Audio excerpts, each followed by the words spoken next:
Hey guys, welcome to the NC Barn Door Build channel. Thanks for tuning in. Today's video is all about prepping our Mr. Cool 18K Versa Pro air handler. But before I get into all of that goodness, I want to share with you something very special that happened in our build yesterday.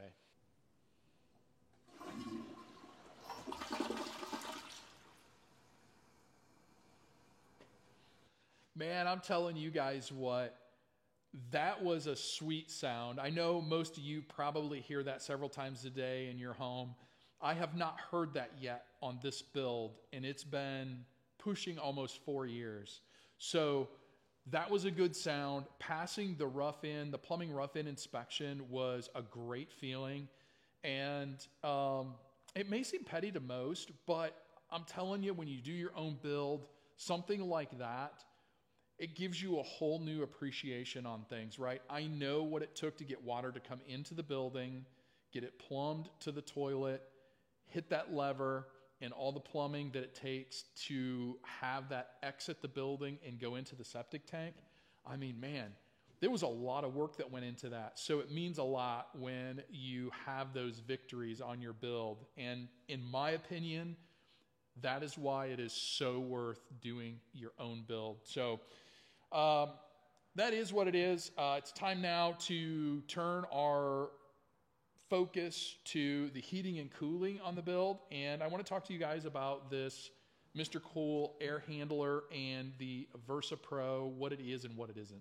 For those that maybe aren't following along on the build, this is part 2 of our heating and cooling series. In our first video, we detailed the manual J, S, and D that we had done. So we have the plans. Now we need to put those plans into action. And we're going to begin by prepping our air handler unit. There's 2 things I need to do with this unit. We need to install an auxiliary heat strip, and we need to set it up for a downflow configuration. So let's dig in. All right, here's the Versa Pro install and owner's manual. And I want to read with you guys here chapter 5. I've already read through this entire manual, but I want to read this notice. The first note in chapter 5, which is the electric heat install. Installation must be performed by a licensed contractor. Please take necessary precautions when performing the installation. Hey, if you're not comfortable doing the electrical work, because this is one of those things that if you don't do right, could burn your house down, literally. Don't do this if you're not comfortable. I'm not a licensed contractor. I'm not licensed in anything I've done on this build, so take that for what it's worth. I feel comfortable doing this. We did the electrical install, complete install on the garage when we built that. And I had a licensed electrician come take a look at it, paid him a small fee. He was happy. We passed inspection, haven't had any problems since. So take that for what it's worth. If you're not comfortable, don't do this step. Have somebody come in and do it for you. It probably wouldn't cost that much.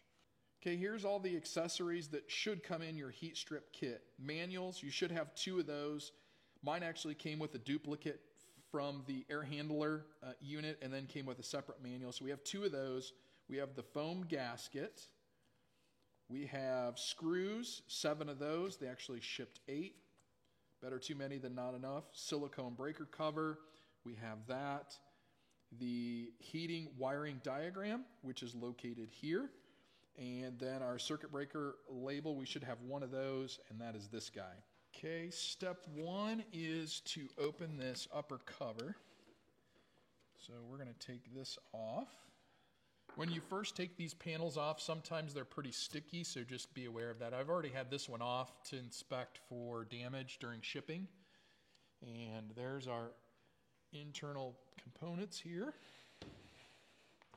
Okay, the next thing we need to do is knock this panel out here, or this hole.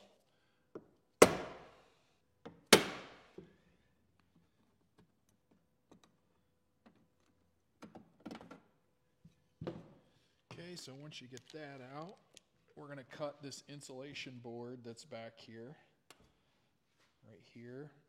We're going to cut that out. Cuts pretty easy.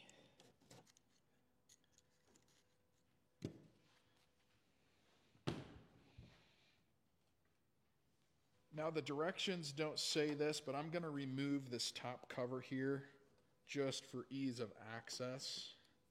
And this cover I've already had off as well to inspect for damage. So when you first pull it off, it can be quite sticky.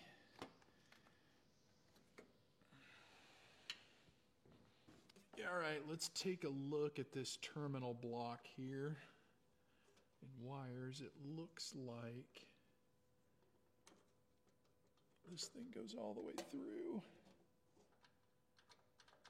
That screw is stuck there, so let's do this.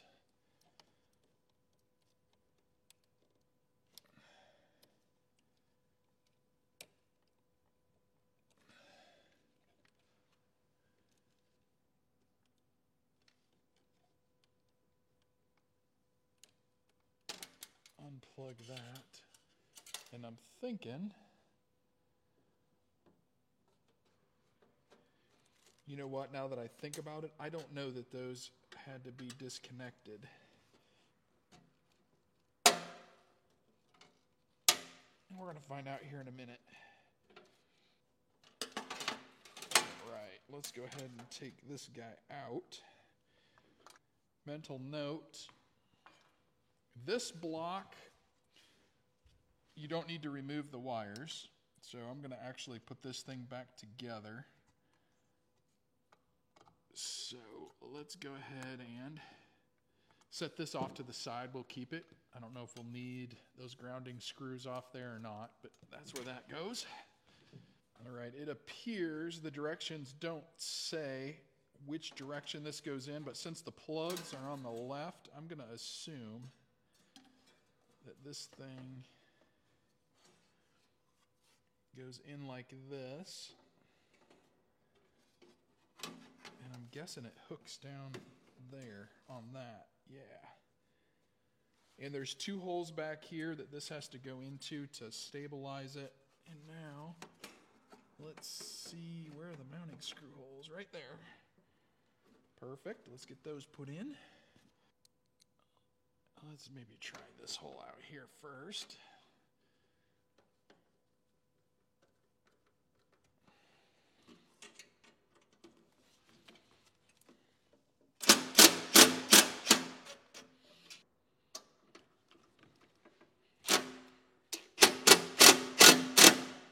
Okay, that definitely wasn't the easiest thing to do, but now we got our thing secured in there, our heat strip, and there's that extra block. So that's why that didn't have to come off, and there's the grounding screw. So we're set there. And this looks pretty easy. It's pretty much only one place to plug things in. So this is the power, and we're going to go ahead and plug this back into where we took the other one out.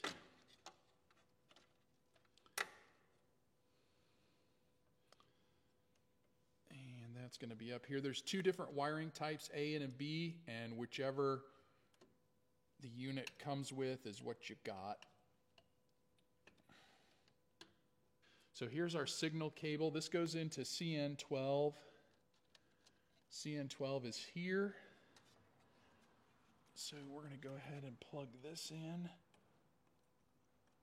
How I understand this, guys, this is the power from here. This is the block we took off earlier. This is the power that comes from the outdoor condenser. So this air handler, this blower, does not get its own separate circuit breaker. It doesn't get powered from the main panel. It gets powered from the outdoor unit condenser, and that's the power strip there. The other thing we hook up here is the signal wire that goes in to CN12 here that runs the signal to operate and allow power into the heating element. This will get wired from the main breaker panel, a 240 volt system, so we'll run power from the panel into here. That powers the heating element. So that's the wiring. Now let's get our stickers and nameplates back on. Now for the wiring diagram. For future reference, really only one good spot. I'm going to put it here with the rest of the wiring diagrams. Put it sideways.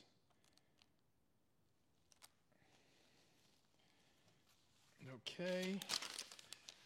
And then we're going to flip this over.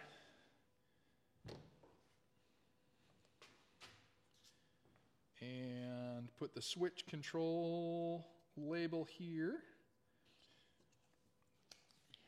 All right, we're going to temporarily put our panel back in so we can get our breaker cover put on. And there's two ways this can go on, either this way or this way, labeled on and off. And your breaker is also labeled on and off. So if I go to on, this needs to be here. And it doesn't say this in the directions, but I'm assuming our gasket, since it's got the cutouts for the screw holes, goes on like this to seal everything up. So let's go ahead and put that on.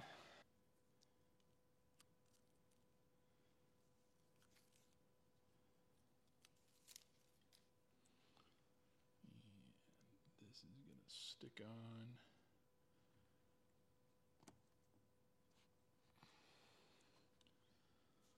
Just like that. These don't have to go on super tight. With the 5 kilowatt strip, we only have one circuit here, so this cover helps cover up the top part of that knockout that we're not using. And I guess other than that, I don't know. It's kind of hard to see the breaker. Maybe there's some lights on that come on when it's in there. I don't know. We'll find out. But that completes the auxiliary heat hookup. I'm going to take this panel back off because we're going to get ready to flip our coil over because we're going to be in that downflow configuration. Okay, well, let's see how complex this is going to be. We need to get access to our A coils, which is behind this panel. This unit comes as either a upflow or horizontal left flow unit, and we need to flip it to a downflow because our cold air return is going to come in from the top, come down through the unit, and our supply duct is underneath in the crawl space, underneath the floor. So that is going to be the best orientation for us. So the filter needs to come out. Remove the filter and the filter door. So filter cover, that's just magnetic actually, so that comes off pretty easy. And the filter is there. Remove the evaporator cover plate.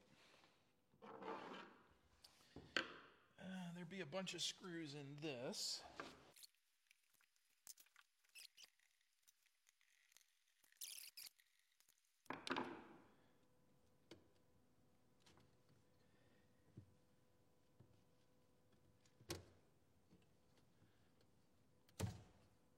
Okay.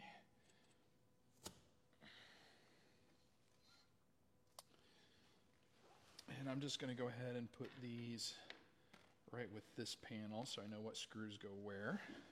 Set them on my table. Identify the position of the evaporator's temperature sensor. All right, so we're looking at two sensors. Temp sensor here. This is the T2 and the T1 is down here. All right, the next thing we need to do is unplug the sensors here, and it looks like these wires, well, man, those are not very big wires, and it would have been easier probably to do this before we installed our heat kit, but we're going to give it a whirl here.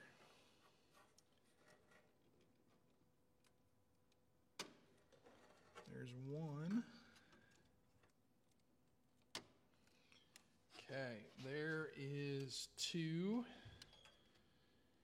Okay, the two temperature sensors. Remove the sensor wire ties. Okay. All right. Sensor wire ties have been removed. That's step 6. Take out the evaporator and drain pan and rotate 180 degrees when a vertical downflow configuration is needed.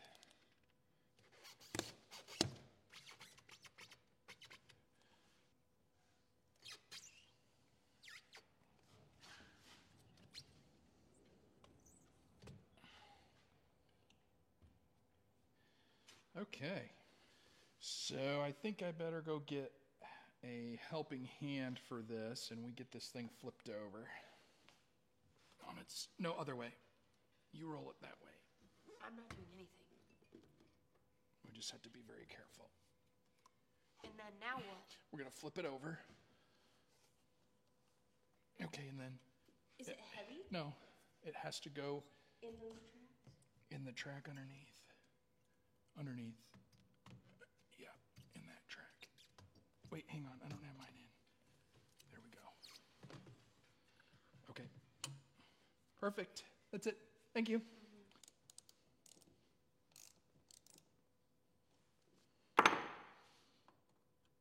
Okay. Cut the foam gasket. So it looks like we need to cut the foam gasket here.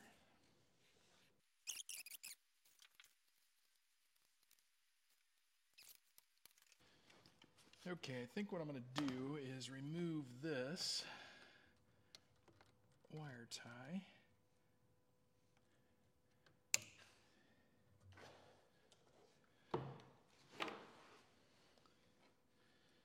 That will give me plenty of wire to go right on up.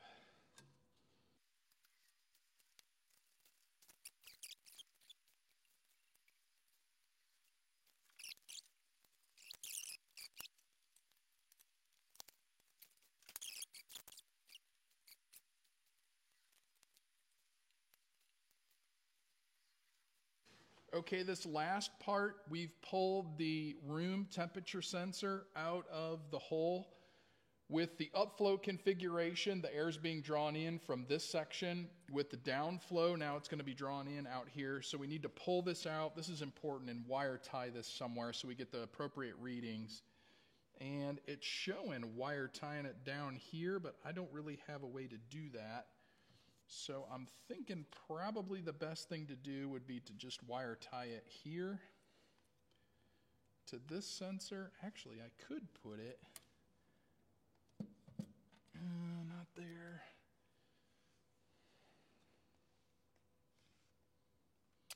I guess anywhere over here would be appropriate.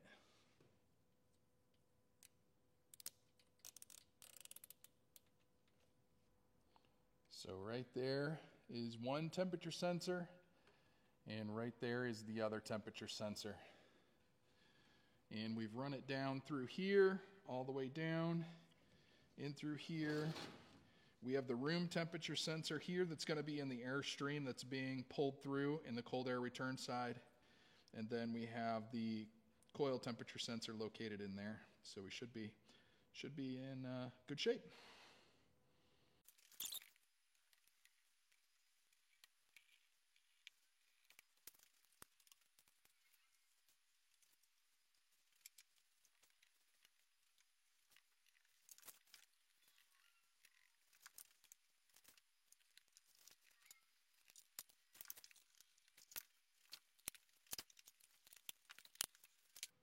There you have it, folks. That's the air handler prep. We have our AUX heat hooked in. We have our A-coil flip set up for downflow application.